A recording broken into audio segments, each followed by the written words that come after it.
You're watching Subject Soup, where every episode is a shot of curiosity. I'm Steven, and today we're diving into another great topic. Think you know it? Think again. Let's slurp the facts.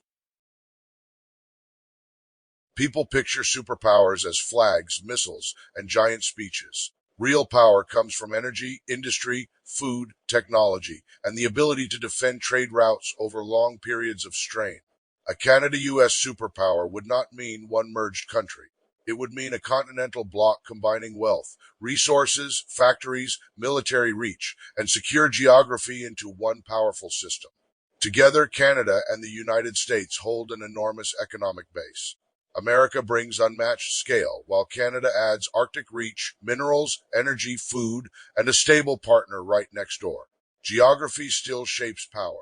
Protected by two oceans and backed by Canada's vast north, North America is harder to pressure directly than most rival power centers competing on the world stage. The Arctic is no longer just a frozen buffer.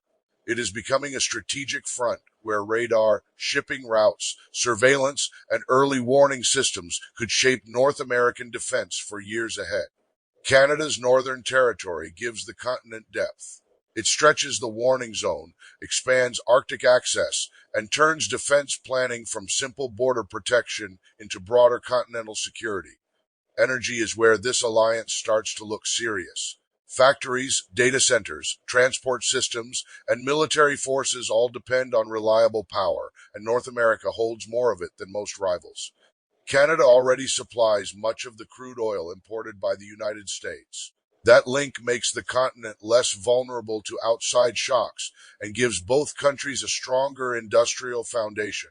But this is not only an oil story now.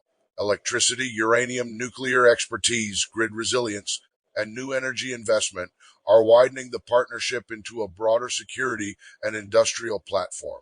Modern power depends on platforms, not single resources.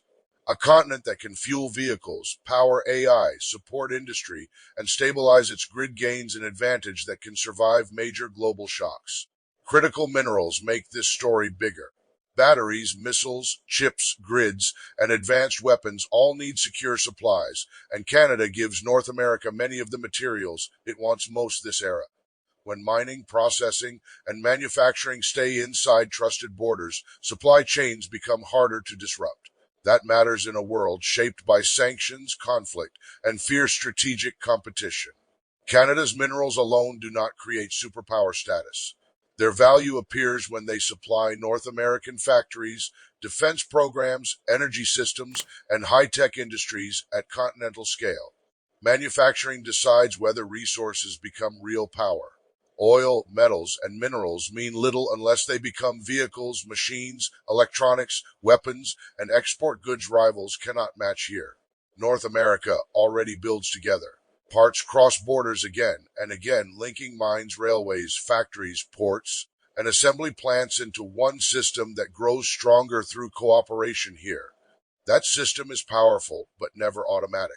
Trade fights, tariffs, and political disputes can damage the same industrial integration that makes a Canada-U.S. bloc appear so formidable during crises.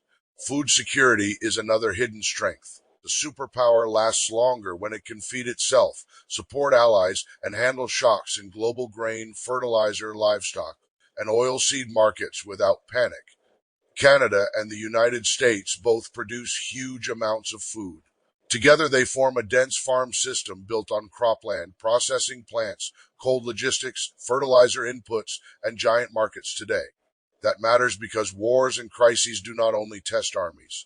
They test whether a society can keep shelves full, exports moving, and allies supplied, while competitors face shortages and rising prices. Trade ties turn theory into something measurable. Canada and the United States already exchange massive volumes of goods, proving that this continental power structure already exists in real practice. Trade on this scale means the continent is already deeply connected. Money, fuel, metals, food, parts, and finished goods move across the border daily, tying prosperity to shared economic strength now. That interdependence can be a weapon or a weakness. If leaders coordinate well, it creates resilience. If they fight over tariffs and policy, they can wound the same system that gives leverage in war. Defense is where the word fear becomes real. Wealth matters, but countries fear organized wealth most when it can be protected, mobilized quickly, and converted into force during a long crisis today. The United States brings the larger military and broad industrial base. Canada adds territory, Arctic access, radar depth, northern basing, and political legitimacy in a trusted allied structure too. Together, they can watch the northern approaches better than either could alone. Early warning, air defense, maritime surveillance, and Arctic logistics all grow stronger through binational planning. Modern defense also depends on industry. A serious power must mine, refine, design, build, repair, and supply systems under pressure, not just by finished weapons when a crisis is underway today now. That is why factories matter as much as fighter jets. A bloc that can produce fuel, metals, electronics, vehicles, ships, munitions, and replacement parts has deeper endurance than a richer rival now. Technology is the final multiplier. Artificial intelligence, quantum research chips, secure data centers, and software shape industry, intelligence logistics, and military power at every level now. The United States brings enormous AI capital and commercialization power. Canada adds research, talent, and policy credibility, making the continent stronger when those strengths combine at scale now. Put energy, minerals, manufacturing, food, defense, and advanced technology together, and the picture sharpens. North America starts to look less like neighbors and more like a durable power center. Other countries would fear this bloc less for dramatic speeches than for its staying power. It could keep producing, feeding, shipping, and defending through shocks that would drain weaker systems. Canada matters here because it adds trusted redundancy. If one supply route strains, another can grow. If one resource source fails, another can be developed inside the same continental network. That kind of resilience is hard to copy. Many rivals have money or manpower, but fewer have secure oceans, Arctic access, mineral depth, farm output, strong institutions, and industry together. A true North American superpower would not depend on one sector. It would rest on overlapping strengths, where energy supports industry, industry supports defense, and technology lifts the system. But the limits are real. Canada and the United States do not always act as one, and trade fights prove that geography alone cannot force political discipline or long-term strategic patience. Tariffs, subsidy disputes, and industrial rivalry can weaken the same integration that makes the bloc look so powerful. A superpower system can be damaged by its own leaders if they misjudge it. Energy abundance also solves nothing by itself. It must become pipelines, grids, refineries, factories, transport links, and stable policy before it becomes lasting geopolitical leverage overall. The same is true for minerals. Digging them up is only the first step. Real power comes when processing, refining, manufacturing, and export capacity stay inside a trusted strategic framework. So the real question is not whether North America has the raw ingredients. It clearly does. The deeper question is whether Ottawa and Washington can align them into one long-term design. If they can, the world would see a bloc that can power itself, feed itself, arm itself, innovate fast, and defend huge approaches with rare strategic depth. That is the power others fear. A bloc like that would not need to conquer the world to change it. It would shape prices, supply chains, security rules, and technology standards simply by controlling continental power.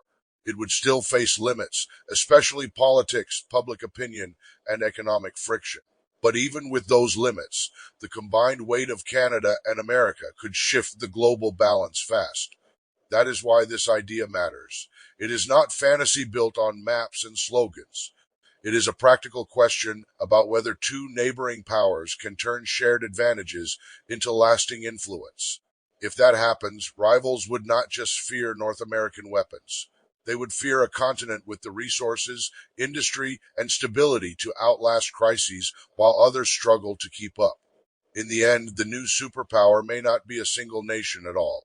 It may be a tightly linked North American system, where Canada and the United States become strongest by acting together.